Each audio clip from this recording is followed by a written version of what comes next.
Hey, good morning, you guys. My name is Jerica Hetty, and I am coming to you in this video because I had a lot of people ask me kind of what it's like or not really understand. And so I thought, my plan for this year was to go live a lot more and to be more open and more raw than I have been in the past. So if you've been following me, then you know that I've been starting to really share my journey. But I wanted to get on today and talk about what a death of a parent means to me and how I am learning to cope with that. So please feel free to like and comment and share if you have been here in this journey yourself, or you know someone that has recently started going through this journey or what have you, then please feel free to share. So I just wanted to give you a little backstory on my journey with the death of a parent. And so my parents were not married when they had me, and they were not ever really together as when I was a child. So my mom never spoke an ill word about my father, which is really kind of above the line, I guess, because so many times you hear people that for whatever reason, their parents split up or whatever, and one parent starts to bash the other parent to the child, and that's a whole nother video. But that never happened in my house. My mom was very great about letting me come to my own conclusions about my father. And so we kind of had an on and off relationship as a child, more off than on. And then as I started to get older, I started to get more and more bitter. So we didn't really, I would get the occasional birthday gift or something like that, but nothing, we didn't really have a relationship.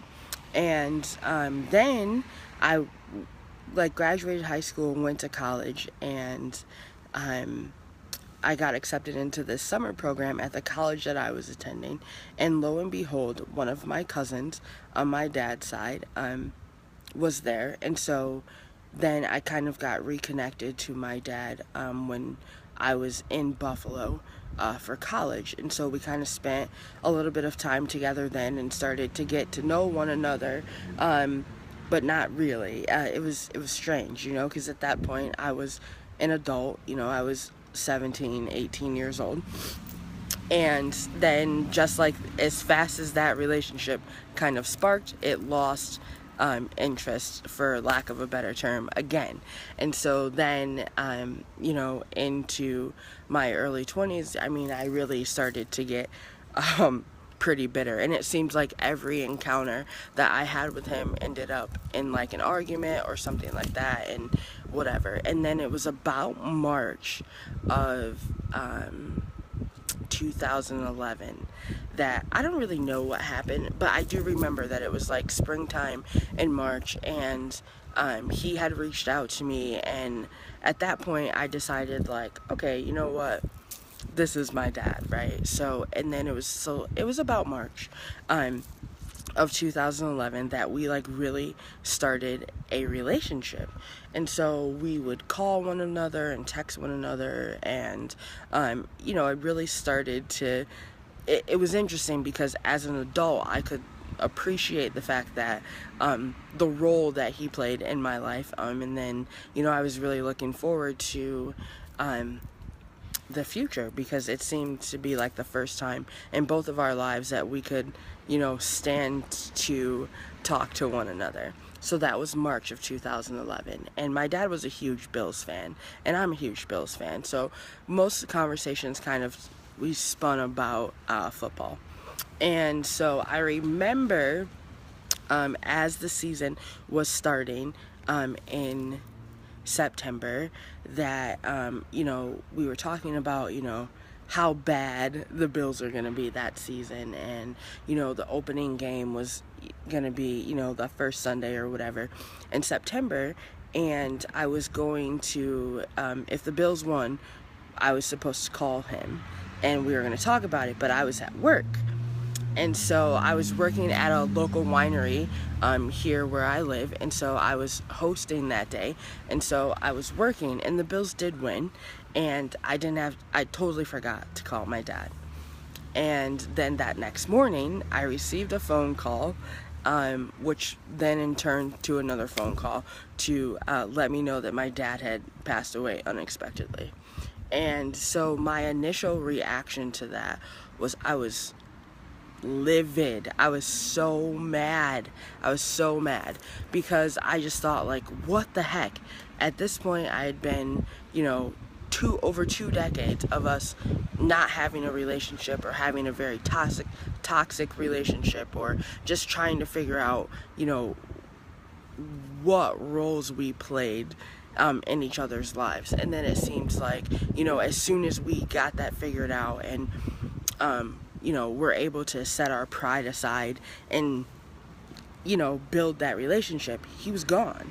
And I was pissed. I was so mad. I was so mad when I found out that my dad died. And it felt like a whole piece of me was just torn out. And I didn't know what to do. And I know that everybody's journey is different. And so I can tell you that I was absolutely devastated when my father died, regardless of the relationship prior to his death.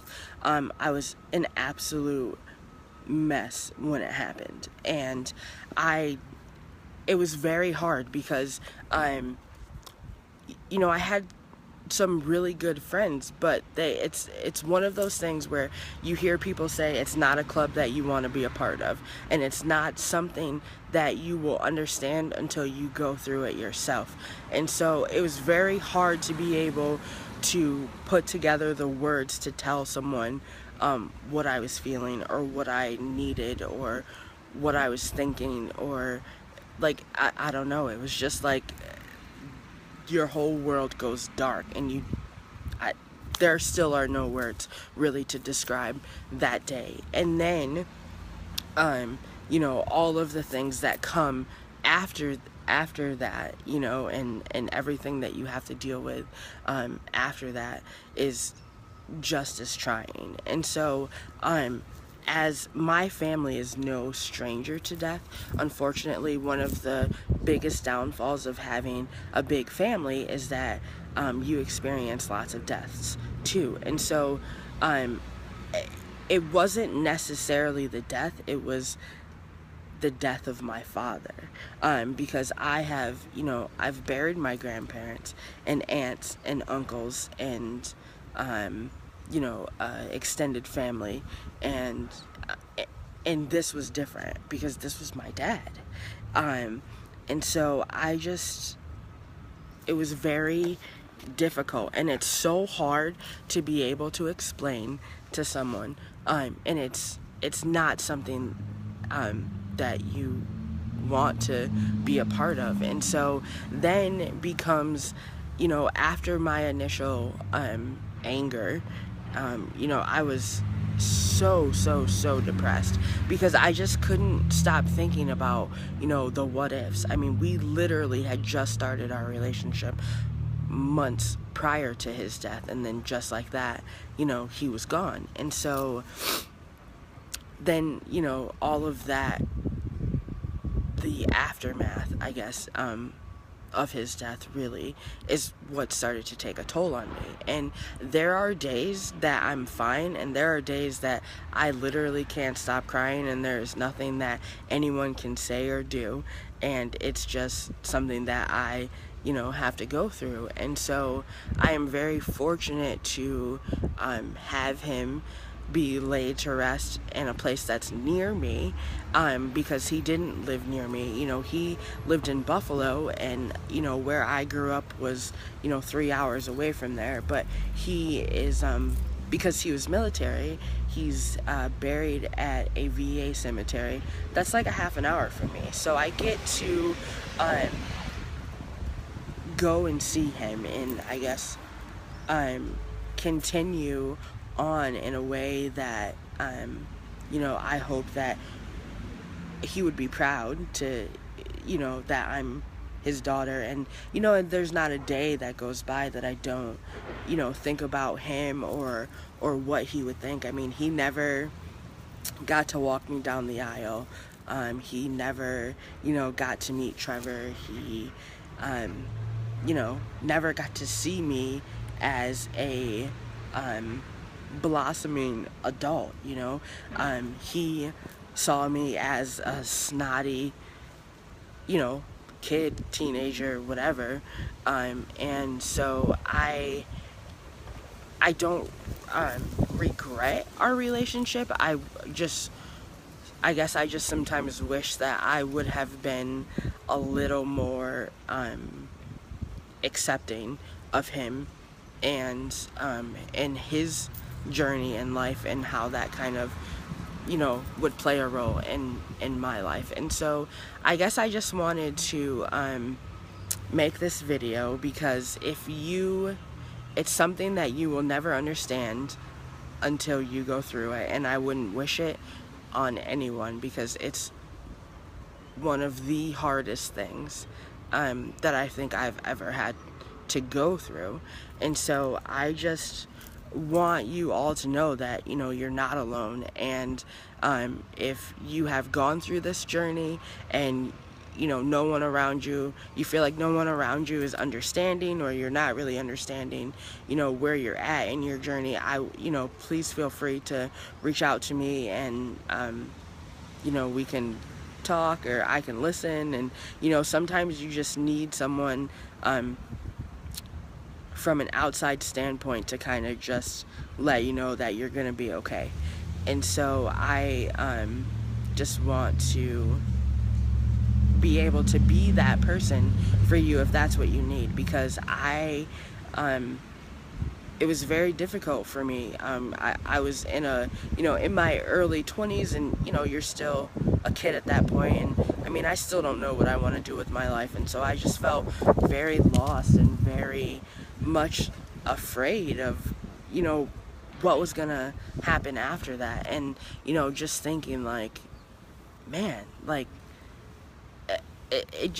I don't think the time is ever right, and I don't think it matters how old or how young you are. It all affects us kind of the same. I mean, it's the loss of someone who helped give you life, and so that's very difficult.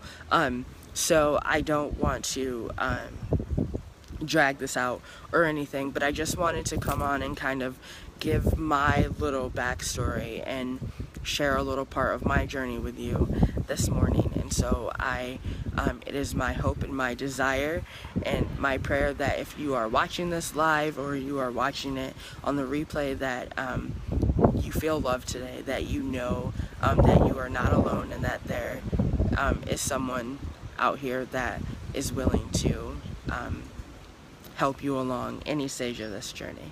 Okay? So you guys have a blessed day, and I will talk to you soon. Thanks for joining.